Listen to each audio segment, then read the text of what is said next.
Сәлеметсіңдер ме балалар? 62-ші сабақ. Өзіңді тексер. Жиын және оның элементтерін белгілеу. Тиісті және тиісті емес таңбалары. Сен жиындарды құруды және жіктеуді, жиындарды және оның элементтерін белгілеуді, жиындарға тиісті және тиісті емес таңбаларын қолдануды, жиындарға бірігу және қиылысу диаграммаларын құруды, ақиқат және жалған пікірлерді анықтауды, үш-үштен заттар комбинацияларын құруды үйрендім. Бізде бірінші есепте суреттегі жиындарды ата дейді. Әр жиынды әріппен белгіле, олардың әрқайсысы неше элемент бар екенін жаз. Осы жиындарды біріктір және оны ата. Шыққан жиынды әріппен белгіле және неше элементтен тұратынын жаз. Ол үшін қазір біз шеңбер құрып аламыз. Балалар, біз жиындарды анықтап алдық. Топтар жиыны, алмалар жиыны, шарлар жиыны, дәптерлер жиыны, жапырақтар жиыны деп алдық.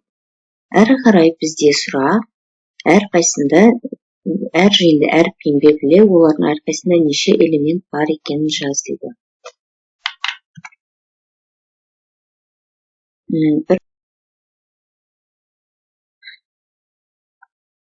Мен топтар элементін қайтадан д әрпіне ауыстырдым, ыңғайлы болу үшін. Алмалар элементін аға қояйық сіздерге жақсы түсінікті болу үшін. Алмалар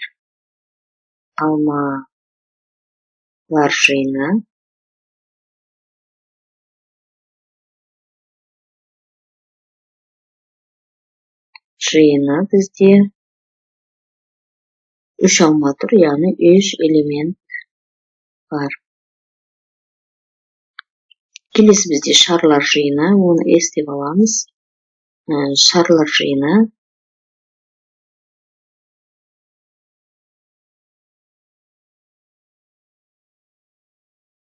шарды санаймыз, бізде 5 шар бар, яғни 5 элемент бар. Дәптерлер жиынын біз F деп аламыз, бұл енді латынша бас әріппен белгіленеді.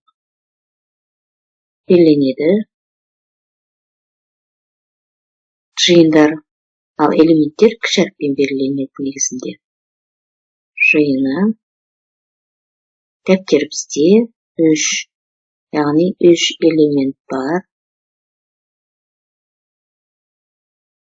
Соңғысы бізде жапырақтар жиыны, оны В деп аламыз. Жапырақтар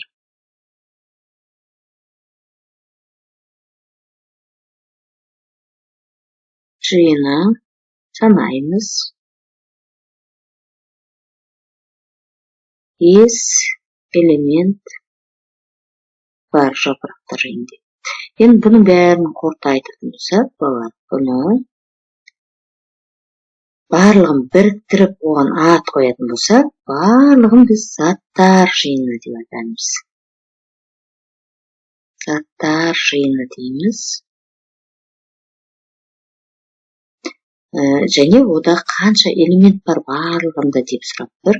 Заттар жиыны Е деп аламыз да. Біз жаңа 2-ге 3-ті қосамыз, 5-ті, 3-ті, 5-ті қосқанда бізде заттар жиынында барлығы 18 элемент бар. Яғни 18 қайдан шықты дейтін болсаңыздар, мына жердегі топ, алма, шар, дәптер, жапырақтардың барлығын қостық.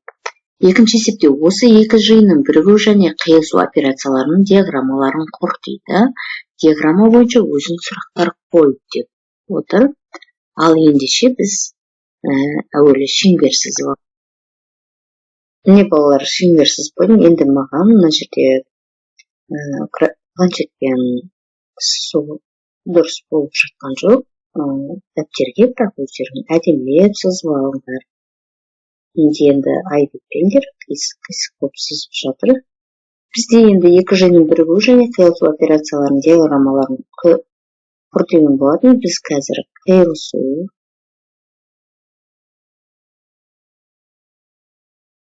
қиылысуды орындаймыз бірінші. Екінші біз бірігу жазып қояйық. теңдер шатаспас үшін бірігу. Енді бізде қиылысуда бірінші бізде А жиынын алып қараймыз. Шеңбер бар, үшбұрыш бар, төртбұрыш бар. Ал Б жиында шеңбер бар, үшбұрыш бар бізде, төртбұрыштар бар. Түстеріне қарай орналастырып жатыр. Енді мен әуелі бұл жерге қиылысу нүктесіне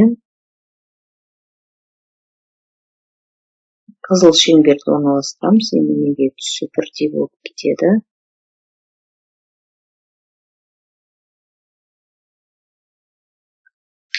Міне балалар, қиылысу нүктесінде бізде шеңбер, үшбұрыш, төртбұрыш бар. Б нүктесінде Б жиында төртбұрыш, үшбұрыш, шеңбер бар. Ал бірігуде бізде қызыл шеңбер, үшбұрыш, төртбұрыш бар. Б жиында төртбұрыш және үшбұрыш бар. Бұл А жиыны, мынау Б жиыны. Бізге айтады енді өздеріңіз сұрақ құрастырыңдар деді. Біз бірінші сұрақты аламыз. Екі жиынға тиісті элементтерді ата деп қоямыз. Бірінші сұрақта жиынға тиісті элементтерді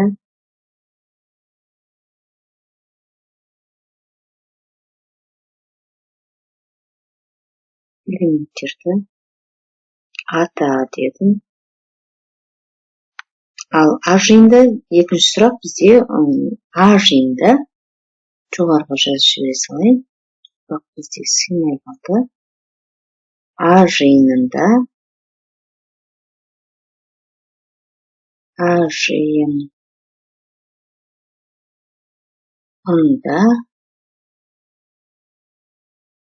неше элемент бар? Енді қысқартқанды жөн көрдім. Осылай балалар. Үшінші тапсырма бізде тапсырмаларды орында М жиынының элементтері,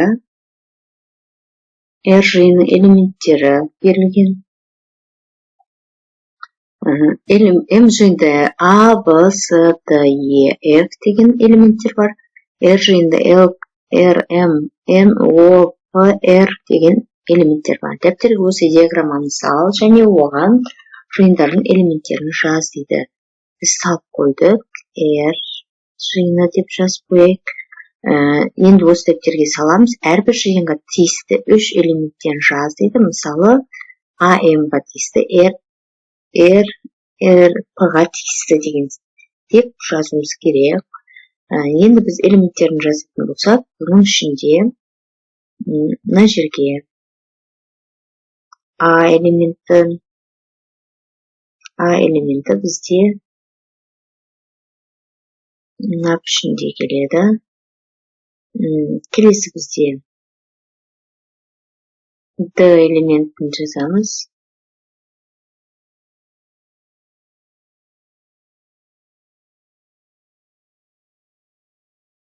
Е элементін жазамыз. Е элементі бізде бесбұрыш.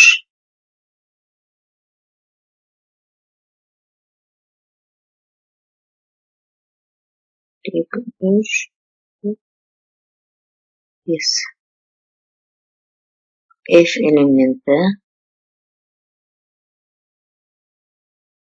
алты бұрыш.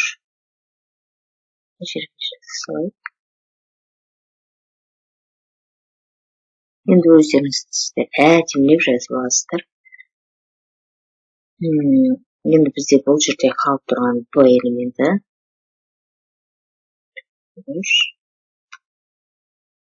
С элементі бізде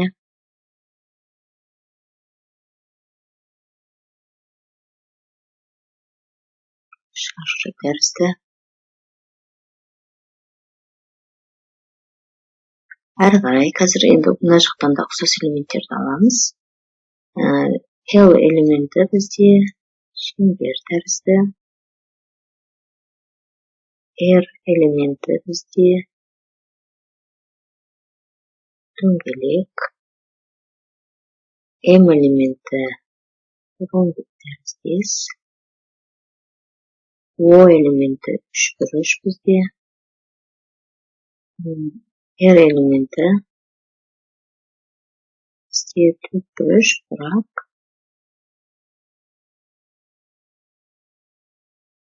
сызылуына назар аударайық. Енді бізде жазылмай қалғаны бұл жерде N элементі мен R элементі. Бұл элементтерді неге жазбай отырмыз? Бұлар екеуінде де 2M-R жиында да бар ортақ элементтер. Сондықтан да P элементті шаршы тәріздес мына жерге жазамын. N элементін тікбұрыш тәріздес, оны бұнда жазамын. Бұл енді B элементіне ұқсайды. Осылай біз жиындардың элементтерін диаграммаға орналастық. Енді бізге тиісті емесін жазыңдар дейді. А бізде М-ға тиісті. Өйткені қараймыз. А не тұр? А М элементіне тиісті. Е М элементіне тиісті. Д М элементіне тиісті. Келесі бізде R элементіне тиісті 3 мысал жаз деген. L аламыз. Бұл R элементіне тиісті. R жиынына, P жиынына тиісті. M P жиынына тиісті. R бұнда P жиынына тиісті. Осылай балалар есептің шығарылуы. Төртінші есепте партаның үстінде 2-2-ден көк, жасыл және қызыл карандаштар жатыр. Осы карандаштарды 2-2-ден таңдау нұсқаларын жалғастырып жаздық. Біз бұның ішіне бізге КК, ЖЖ, КК, КЖ, КХ, ЖК, яғни жасыл, қызыл, көк, жасыл деп бізде әртүрлі нұсқалары берілген. Біз енді жалғастырамыз. Бізде Ж, Қ бар екен. Енді біз қазір Ж мен К аламыз. Ж мен К аламыз. Қызыл мен жасылды аламыз. Қызыл мен көкті аламыз. Енді әсінде бізге қарандаштарды 3-3-тен таңдаудың 12 нұсқасын құр, жауабын кесте түрінде жаз дейді. Енді кесте құрып аламыз. Кестемізді құрып алдық. Енді біріншісінен бастап жаза бастаймыз. Бірінші біз қызыл түсті, жасыл, көк түсті аламыз. Тағы да қызыл, көк, жасыл. Енді біз көк пен жасылдың орнын ауыстырдық. Бірінші көкті алдық. Қызыл түс, жасыл түс, көк түс, жасыл түс, қызыл түс. Кезек-кезек қайталанып отыр бұл жерде. Енді біз жасылды аламыз. Қызыл, көк, жасыл, көк, қызыл. Енді көк, жасыл, енді 12 нұсқасын жасап шығармыз керек. Көкті 2 рет аламыз, қызылмен ауыстырамыз. Енді жасылды 2 рет аламыз, көк деп жазамыз. Жасылды тағы да 2 рет аламыз да, қызылды жазамыз. Қызыл, көк, қызыл, жасыл деп алдық. Бұнда біздің 12 нұсқа 3-тен карандаштар таңдау нұсқамыз шықты. 5-ші есеп бұл енді бізде 4-ші есептің әсі, асы әне тұр. Біз енді 5-ші есепті орындаймыз. Жалған пікірлерді тап дейді. Асында 1 жылда 24 ай бар дейді. Әсінде 10 см 1 сантиметрге тең дейді. Бісінде 2 мен 9-ның қосындысы 12-ден артық дейді. Біз енді 1, 2, 3 деп жазып алайық бұларды.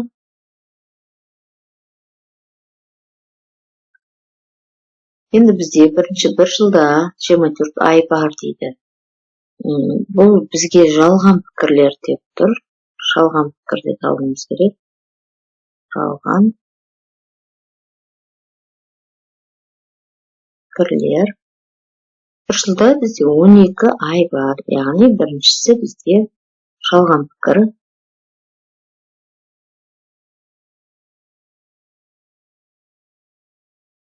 Bir жылда 24 ай. Жалған пікірді ғана бізге теріп жазыңдар деген. Яғни жалған деген өтірік деген сөз. Bir жылда негізінде 12 ай бар. Бізде 10 дециметр 1 дециметрге тең. Ол дұрыс пікір. Ал басында 2 мен 9-ның қосындысы 12-ден артық. Бұл енді жалған. 2 мен 9-ның қосындысы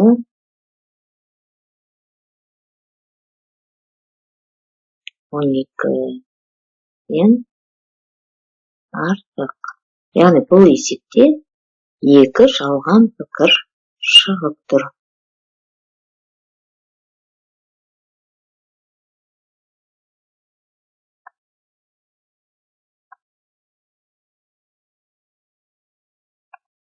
Осымен біздің сабағымыз балалар аяқталды. Келесі сабақта кездескенше біздің арнамызға жазылуды ұмытпаңдар.